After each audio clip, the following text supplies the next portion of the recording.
towards the back there, you'll see 3 of our female peacocks. This year we have 8 that have free walking rein over the zoo, and one of our females is even yellow or brownish white back there. Hopefully in the next few weeks we'll have some baby peacocks, peahens, pea-chicks running around. Males are the peacocks, females are the peahens, babies are the pea-chicks. Coming up on the far left, the long narrow building that you see is Tropic World. It represents the rainforests of South America, Asia, and Africa. Some of the animals you'll see in that large building are the cotton-top tamarins, the spider monkey, the lowland gorilla, the orangutans, the gibbons, the mandrills, the two-toed sloth, the anteater, the pygmy hippo, the river otter. Does anybody know why anteaters never get sick? Anteaters never get sick because they're full of antibodies.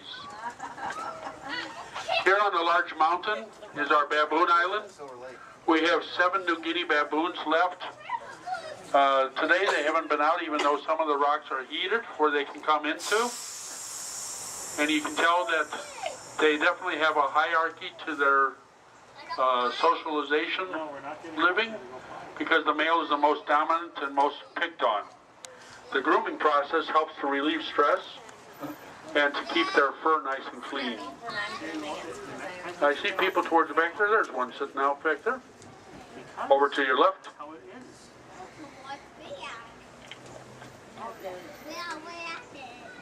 Coming up next here on the left is going to be the swamp.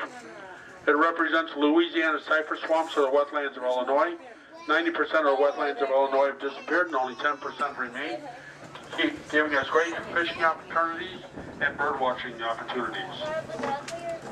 When you first walk in this exhibit, your feet are going to sink into the floor like you're walking on a bog, but don't worry, your feet aren't going to get wet. The floor is made out of recycled tires, much like the tires in this tram.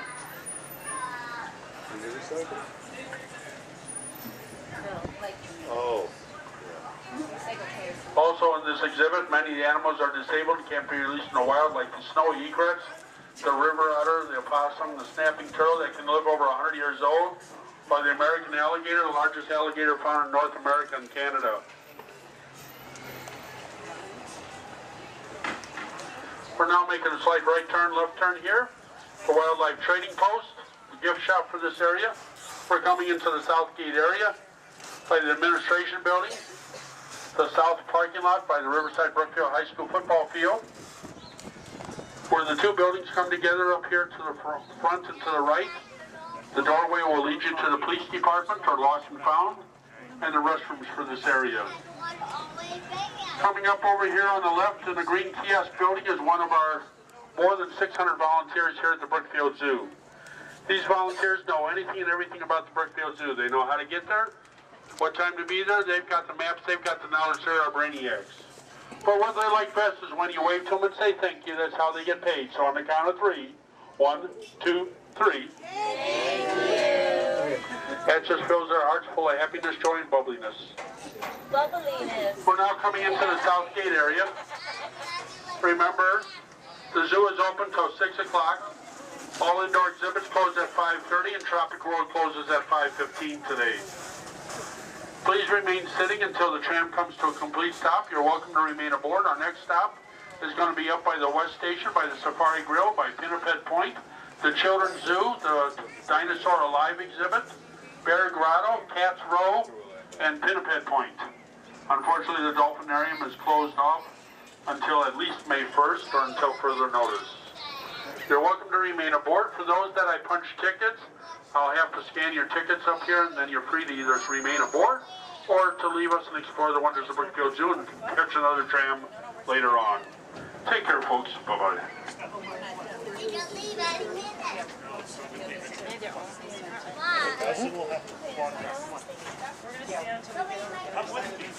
Get all planned out house? Yes.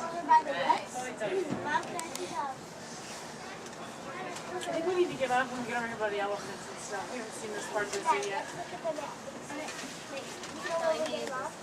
Yeah, we can get off at the elephants too, check them out.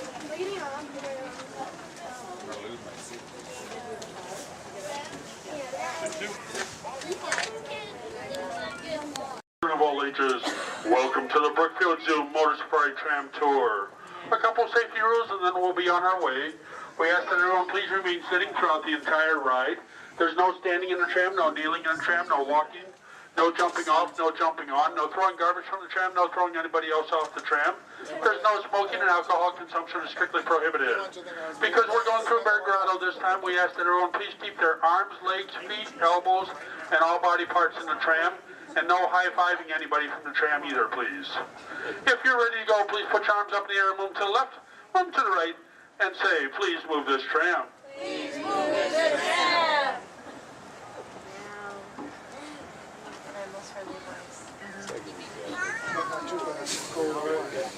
Okie dokie. If you have 100 male rabbits standing in a perfect row, and they take 3 steps backwards, what do you end up with? 100 male rabbits standing in a perfect row, taking 3 steps backwards, you end up with a receding hairline. Animal facts and laughter. Over to our left is our police department. All of our police officers have graduated from their respective police academies, and they're all emergency medical technician certified. In the garage is one of our fully functional ambulances. If they should have to take you over to Loyola Hospital, McNeil Hospital in Berwyn, or LaGrange Memorial Hospital for any reason, we are backed up by the communities of Riverside and Brookfield Police and Fire Department. Once again, we're coming into the South Administration Building by the Police Department, the Lost and Found, the First Aid Station. And over to our right in the green kiosk is one of our 600 volunteers. He knows anything and everything about the Brookfield Zoo. He knows how to get there, what time to be there. He's got the maps, he's got the knowledge, he's our brainiac. But they like best when he waves to them and say thank you. We're turning down the South Road now, South Mall. Over to the left is a swamp representing the Louisiana cypress swamps or wetlands of Illinois. Over to the right is the Hamill Family Play Zoo. It's a 3-acre site of a zoo within a zoo where children can learn about nature and the environment in a unique way at their own pace. Yes, here children can dress up like a zoo director and run the zoo for the day from their own private office. They can dress up like a horticulturist, plant a tree, a flower, or bush in the greenhouse. They can dress up like a veterinarian and perform real-life surgery on their real-life teddy bear in their own real-life surgical suites. Or they can dress up like a zookeeper and learn how to pick up plastic animal poop all day long. Yes, here at the zoo you have to have a bachelor's degree to pick up animal poop, and on the farm we used to do it for free. There's over 200 animals in this exhibit. And when the vets do come to perform a medical checkup on our animals, the parents and the children are encouraged to participate and ask questions. If you look out the left to across the fountain, you'll see our Yellow River dinosaur discovered in Rayong, China, back in 2007. This is the world's largest animatronic dinosaur here at the Brookfield Zoo. He stands 28 feet tall, 60 feet long, and 22 feet wide. And sometime throughout the day, he'll be drinking from their fountains, raise his head back up, and spit the water out. We're about ready to go down into Bear Grotto. There's 8 different types of bears in the world. We have 3 here at the Brookfield Zoo. We have the polar bears, the brown bears, and the sloth bears. Unfortunately, our spectacle bear passed away last year, and there's no plans on replacing him anytime soon. And our first 2 yards coming up are going to be Archie and Hudson.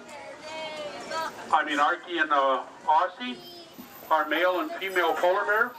We've had permission by the SSP, the Species Survival Program, to put mom and dad together again in hopes that we can have a baby sometime by Christmas. Aussie is the first male polar bear born in the Adelaide Zoo in Australia.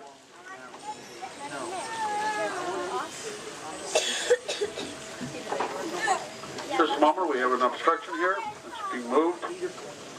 Aussie is the first male polar bear born in Australia at the Adelaide Zoo. He stands about 10.5 feet tall. If he stood on his hind legs, he could look Gaffy the elephant, eyeball to eyeball. He eats 150 pounds of meat a day and is equivalent to about 600 hamburgers. Archie was born here in 1995, and between her and Aussie, they've parented 5 offspring, 3 girls and 2 boys. And that makes your brown bear one home is like nothing. They can swim up to 60 miles in the ocean and they can smell a snow-covered seal den 3 feet below the surface of the ice, up to 30 miles away. That's like between here and Naperville.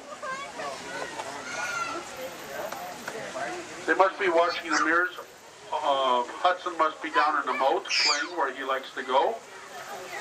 Hudson was born December 14, 2006. When he was first born, he was the size of a stick of butter, weighing about 2 to 3 pounds, and born naturally blind for the first 30 days. He grows at a half a pound to 3/4 pound a day when he was with his mom for up to 20 months. Her milk fat contains 35% fat. Mom now weighs about 500 pounds. Hudson weighs around 700, and the father, Aussie, weighs close to